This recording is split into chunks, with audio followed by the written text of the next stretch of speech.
Kev, a lot of our listeners are long-term buy and hold guys and gals. Give us an idea of what are some things we can do proactively to minimize repairs down the road, whether it's buying certain manufacturers or, certain things. What are some things we can do to kind of protect ourselves so we're not getting that, repair call 18 months down the road?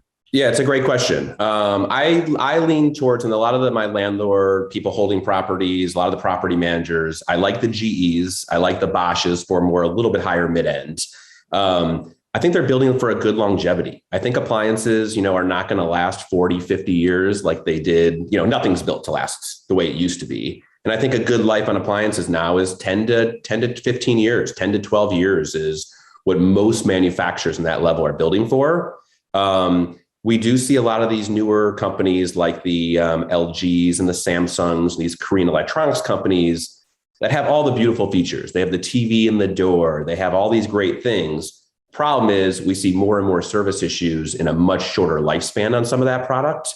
So I'm a big one on staying away from the bells and whistles. When I talk to someone who's got a 6-unit building, who's going to be holding on to these units, renting these units, I normally don't recommend water dispensers in the door of the refrigerator. One more issue to go wrong. I generally try to stay away from the stuff that's very high, full featured, even top load washers instead of front load washers, where if you don't take the proper maintenance and clean the rubber seal around the door, it gets moldy. Tenants are not going to maintain the products the same way. So I think just kind of the less features, reliable brands, and kind of going more base models is almost a smarter route for those properties. Got it. Do you guys do Mark. any? Do you guys do any repair work? Do you guys do maintenance? We don't do repair in house, and I actually see it as an advantage of us because what I'm seeing now, where certain manufacturers are having higher repair issues, I'm seeing certain stores that do repairs in house push those products more. My goal is to sell you something, and I don't want to hear from you again unless you're introducing me to a friend who bought a building that you want to buy appliances, or you bought another building.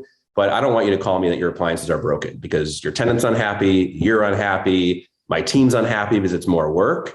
Where certain stores that do all service in-house, they like those phone calls because service is a lot more profitable than sales.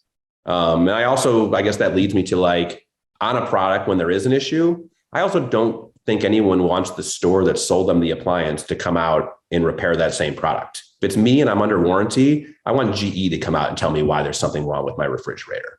I don't necessarily want the tech who delivered it to me to tell me there's an issue because I don't know where that issue arose from.